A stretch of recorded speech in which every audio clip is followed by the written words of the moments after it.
स्वागतं महाभाग प्रियं किं करवाणि वः पदस्यानां मया कश्चित् ब्रूतागमनं कारण।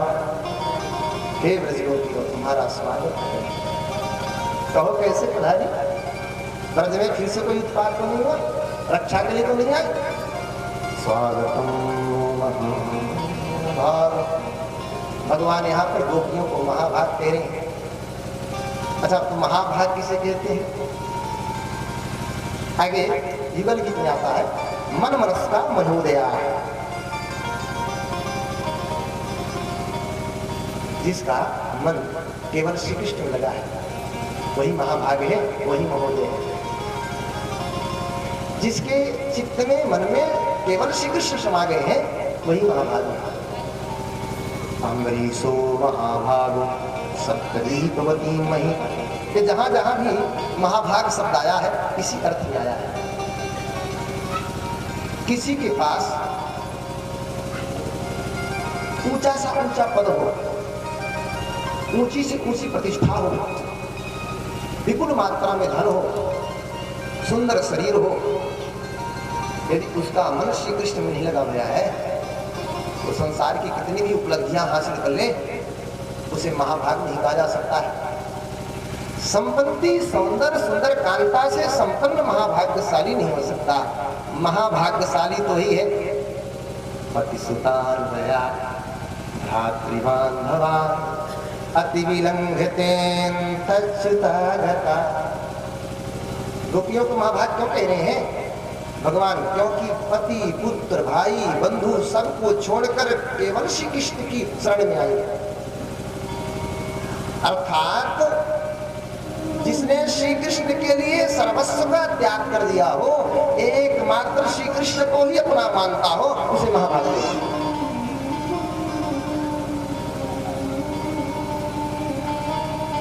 स्वागत को किया और प्रेम की थोड़ा परीक्षा लेना चालू किया। भाई कोई साधारण रस का दान तो करने वाले नहीं है भगवान, महाराज का दान करने वाले हैं। ये गोपियां आई हैं तो उस रस की पात्रता रखती हैं, रस में प्रवेश की पात्रता रखती हैं कि नहीं रखती हैं, इसलिए परीक्षा लिया।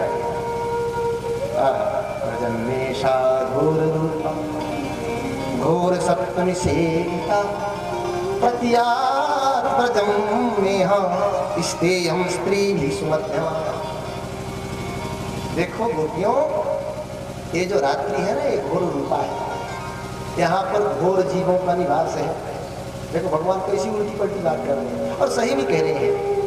इस रात्रि के समय कंस के भेजे हुए भयंकर राक्षस घूमते होंगे, कहीं उनकी दृष्टि तुम पर पड़ गई तो लेने के देने पड़ जाएंगे। इसलिए जैसी आई हो ऐसे ठंडे ठंडे पधार जाओ। क्यों? क्योंकि तुम सुमध्यमा हो। अच्छा, तो सुमध्यमा किसे कहते हैं? वैसे तो सामान्य लोग अर्थ करते हैं कि जिसका मध्य भाग सुंदर हो उसे सुमध्यमा कहते हैं। चलो ठीक है, करते हैं, लेकिन आदरणीय अर्थ नहीं है।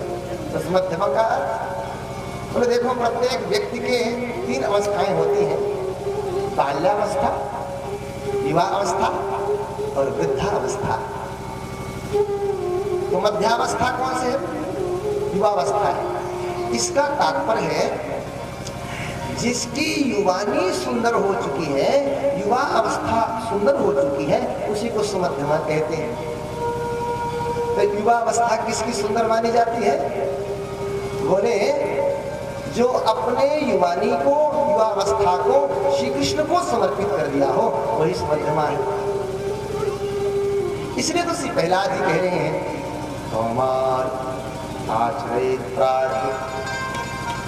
तुम्हारा अवस्था से ही भगवान को समर्पित कर देना चाहिए। जो कुमारावस्था से ही, बाल्यावस्था से ही भगवान को समर्पित हो जाता है महाराज, उसका जीवन एक आदर्श जीवन बन जाता है। फिर उसकी भक्ति की सौरभ सुगंध पूरे संसार में फैल जाती है। इसलिए बाल्यावस्था से, युवावस्था से ही भगवान का भजन करना चाहिए। महाराज बुढ़ापा में भजे तो क्या भजे? बाल्यावस्था से भजिए।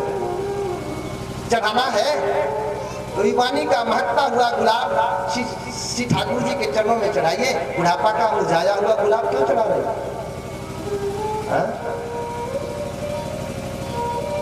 अच्छा एक बात बताएं, भगवान को प्रिय से प्रिय वस्तु चढ़ानी चाहिए कि नहीं? तो अपने को युवानी ज्यादा प्रिय लगती है, बुढ़ापा ज्यादा प्रिय लगता है? महाराज बुढ़ापा किसी को प्रिय नहीं लगता है, युवानी ही सबको प्रिय लगती है।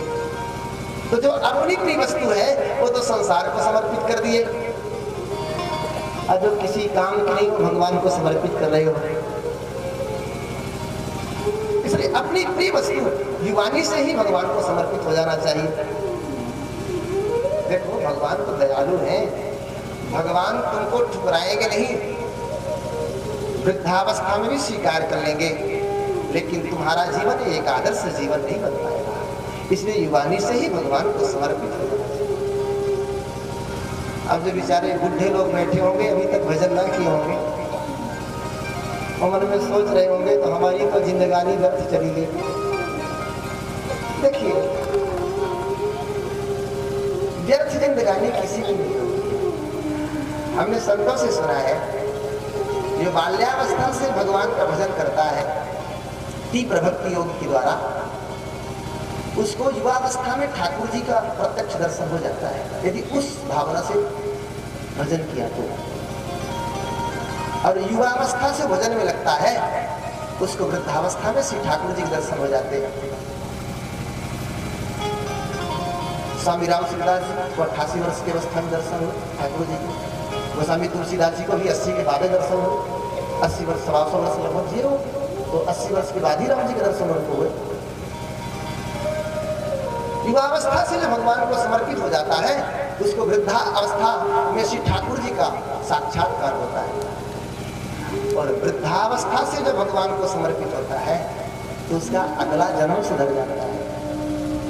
और जब जन्म लेगा महाराज, तो भक्त बन करके ही पैदा होगा। इसलिए घाटे में कोई भी नहीं है। जितनी समय समझ में आ जाए, उसी समय भजन करना चालू कर देना।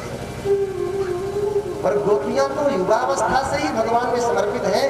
इसलिए श्री कृष्ण कह रहे हैं, तुम सुमध्यमा हो, इसलिए लौट जाओ। गोपियों ने सुना अनसुना कर दिया, हम नहीं लौटेंगे।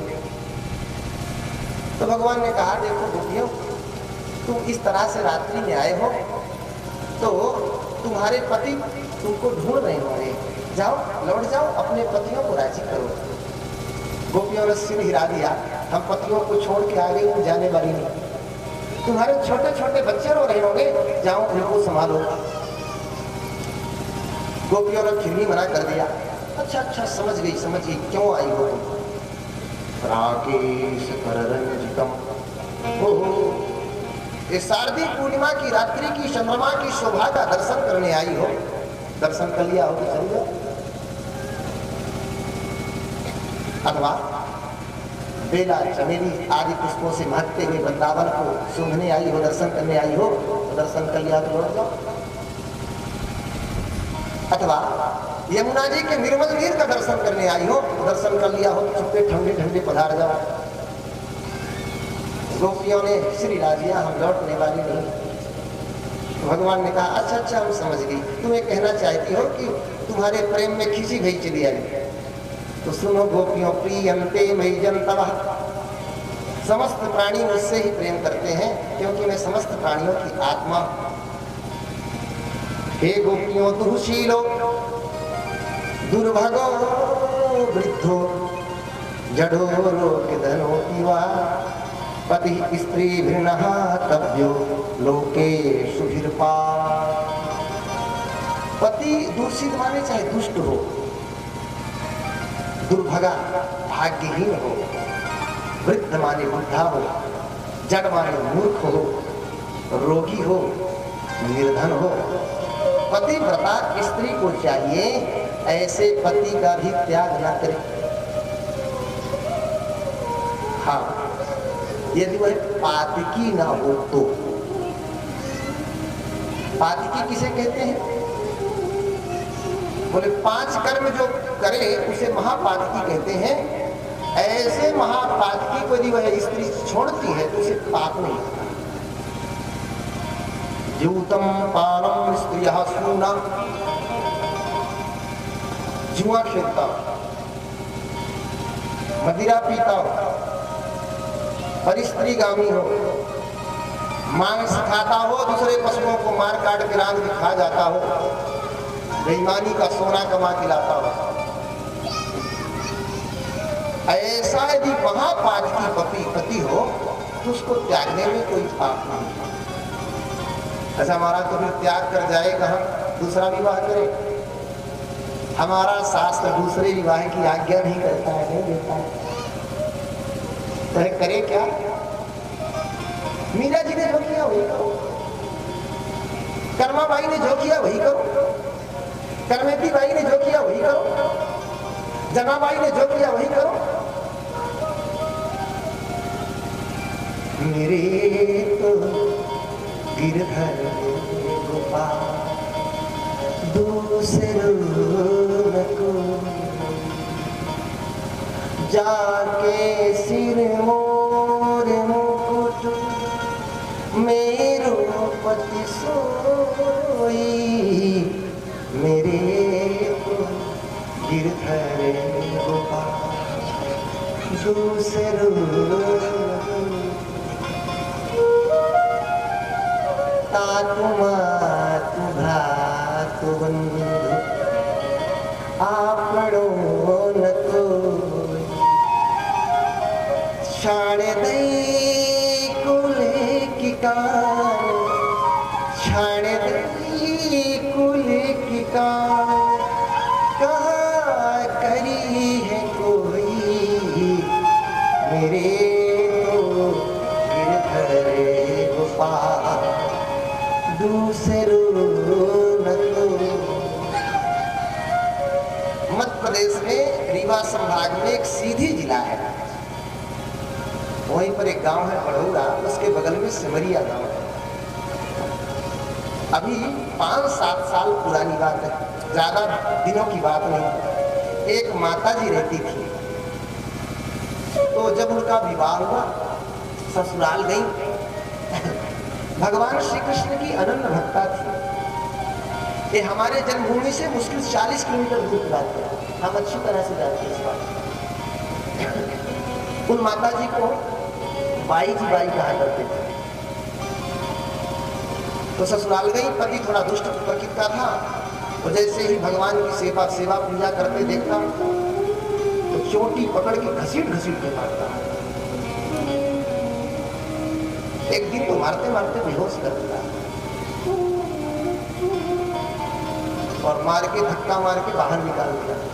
अब जो है ना, अब की स्थिति होती तो सीधे हमारा थाने में ही जाते। अरे 50 साल पुरानी बात, उस समय सारी मर्यादा भी रहती थी, और थाने वाने में स्त्रियां नहीं जाती थी। आप लोग जानते हैं, उम्र वाले नहीं जानते हैं, सब जानते हैं, पहले थाने वाने में इतना जल्दी स्त्रियां नहीं जाती थी।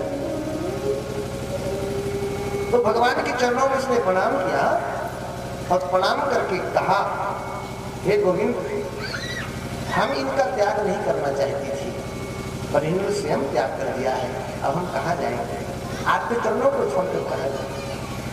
वही सोन नाम का नगर है, नदी, उसके किनारे कुटिया बनाई और भजन करने लगे। श्री ठाकुर जी को ही पति रूप में उठाया। वहीं पर एक गांव है तिगरा, एक गृहस्थ संत रहते थे, उनको गुरु मानते, बड़े अच्छे संत थे, उनको गुरु मानते। महाराज उनको प्रेम समाधि लगती थी। अभी मुश्किल से 5 साल भगवत धाम गए बाद प्रेम समाधि लगती थी। तो प्रेम समाधि में आत्मा शरीर को त्याग देता है, वो महाराज को सुख लेता है आत्मा। तो वृंदावन में जाकर के जहाँ दिव्य भूमि में भगवान आज भी रास विहार करते हैं, तो रास में प्रविष्ट हो जाती थी और 2-3 दिन के बाद फिर लौटती थी, तो फिर से जीवित हो जाती थी। तो जैसे ही पहली बार समाधि लगी तो लोगों ने कहा कि बाई जी तो पधार गई, इनका अंतिम संस्कार किया जाए। गुरुजी को सूचना दी गई, तो गुरुजी भी उनको देखने के लिए आए। तो जैसे ही नाड़ी पकड़ा तो समझ गए मरी नहीं है, इनको तो प्रेम समाधि हुई है। ये कोई सिद्ध महात्मा ही समझ सकता है इस बात को, सब नहीं। इसलिए गुरु बहुत योग करना चाहिए। जैसे ही देखा समझ गई इनको प्रेम समाधि लगी। अरे बोले रहने तो ऐसे, और तीसरे दिन फिर से उनको आत्मबोध हो गया, जीवित हो गया। महाराज अंगूठा छाप, दस्खत मारना हो तो अंगूठा लगाती थी, पढ़ी लिखी बिल्कुल नहीं थी। और गुरु जी कहते भाई जी रामचरित का एक मानस की चौपाई हम बोल रहे हैं, आगे पीछे की दोनों चौपाई बोलो, तुरंत बता दे, कहीं की भी चौपाई। भागवत के हम श्लोक पढ़ रहे हैं, आगे पीछे का श्लोक पढ़ो, कहीं कभी ऐसी ठाकुर जी की दिव्य कृपा। इसलिए भैया कदाचित ऐसा समय भी आए तो फिर ठाकुर जी को ही समर्पित कर जाना चाहिए। ये हाड़ मांस के शरीर के पतियों को क्या मानना है तो गोपाल जी को मानो। ऐसे वर को क्या वरू जो जन्मे अरु मर जा, वरिये गिरधर गोपाल को जामे चुड़ लो अमर होई जा। हमने सुना है एक माता जी वृद्धा थी और कथा में जाकर के सुनी कि जगत में कोई अनाथ नहीं है, जाको नाथ जगन्नाथ तो अनाथ कासो कहिए। सबके नाथ श्री कृष्ण है, जगन्नाथ है। तो वृद्धावस्था में ही